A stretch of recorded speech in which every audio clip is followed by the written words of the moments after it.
Hello everyone, welcome to my channel health and eye care. मैं हूं doctor ब्रिजलता और आज हम बात करेंगे लिड इन्फेक्शन यानी कि पलकों के इन्फेक्शन के बारे में। ये क्यों होता है, इसके क्या कारण होते हैं, इसका मैनेजमेंट एंड ट्रीटमेंट। चलिए आगे वीडियो में बढ़ने से पहले मैं आपको बताना चाहूँगी कि मीबोमियन ग्लैंड क्या होते हैं। मीबोमियन ग्लैंड हमारी आँखों में, पलकों में पतले पतले ग्लैंड्स होते हैं जिसकी नलियाँ होती हैं, और वो जो नलियाँ होती हैं वो आपके पलकों के मार्जिन जो होते हैं वहाँ पे उनकी ओपनिंग होती है। तो ऐसे लंबे लंबे बहुत पतले पतले ग्लैंड्स होते हैं, उन ओपनिंग्स में से ऑयल प्रोड्यूस होता है। तो ये जो ऑयल होता है वो हमारी आँख का पानी जो है उसके ऊपर एक लेयर बनाता है।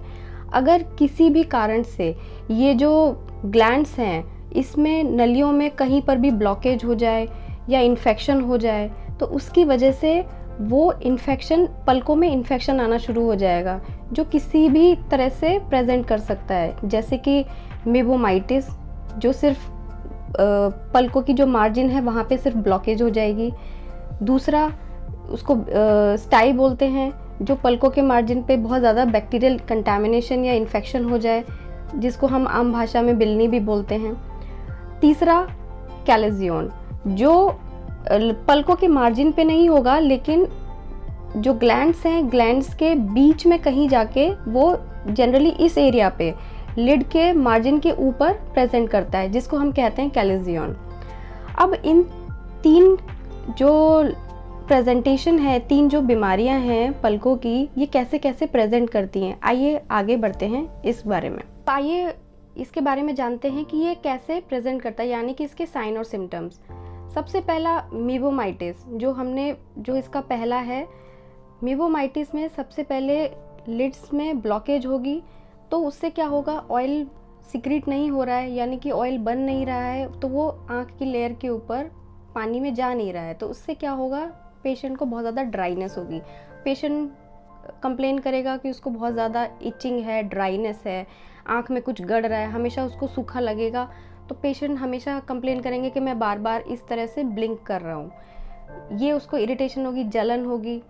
दूसरा, अगर बिल्नी है तो बिल्नी में सबसे ज़्यादा वो लिड मार्जिन पे बिल्नी जब आएगी तो उसमें बैक्टीरियल कंटामिनेशन होगा, तो बहुत ज़्यादा पस होगा, पेशेंट को बहुत ज़्यादा रेडनेस होगा, इचिंग होगी, पलकें सूज जाएंगी, वो धीरे धीरे बढ़ता है।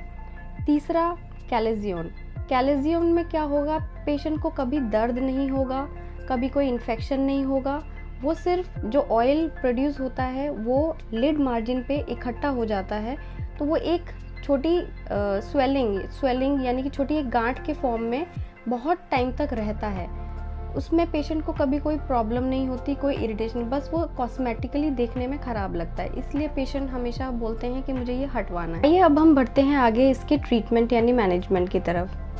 सबसे पहले, अगर आँख में मीबोमाइटिस है तो पेशेंट को कंप्लेन होगी कि उसको बहुत ज़्यादा ड्राइनेस या इचिंग है, तो उसमें बहुत ज़्यादा पैनिक नहीं करना है, आप डॉक्टर के पास जाइए। आपको सिंपल लुब्रिकेंट्स बहुत ज़्यादा यूज़ करने हैं, क्योंकि मीबोमाइटिस में ग्लैंड्स ब्लॉकेज हो जाता है। दूसरा, उसमें सबसे इम्पॉर्टेंट जो अहम भूमिका होती है वो होती है गरम सिकाई की।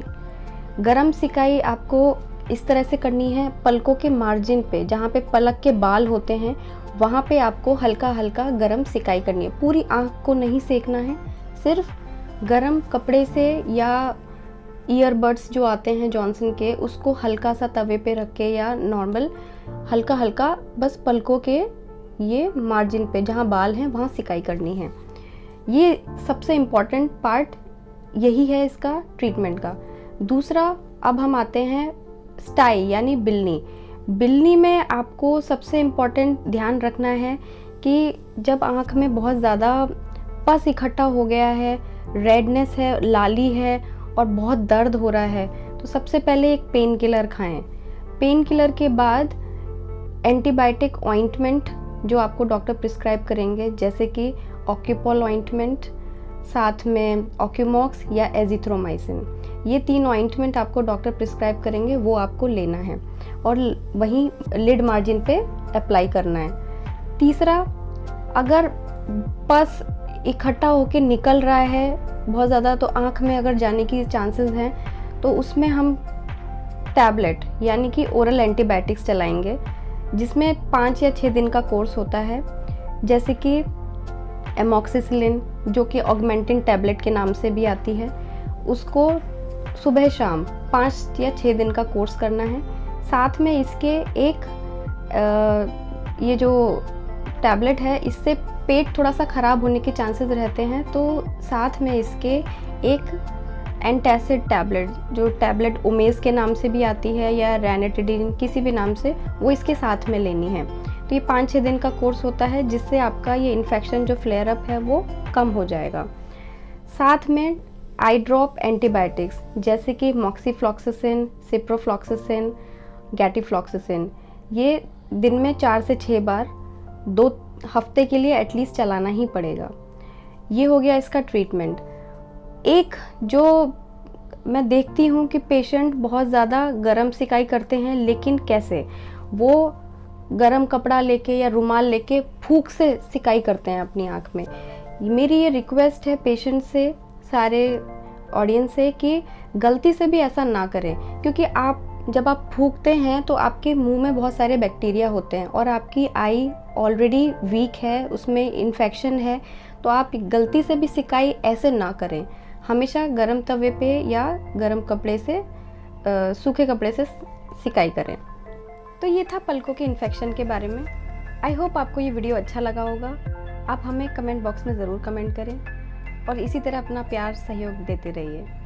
और हाँ, चैनल को लाइक, शेयर, सब्सक्राइब करना ना भूलें।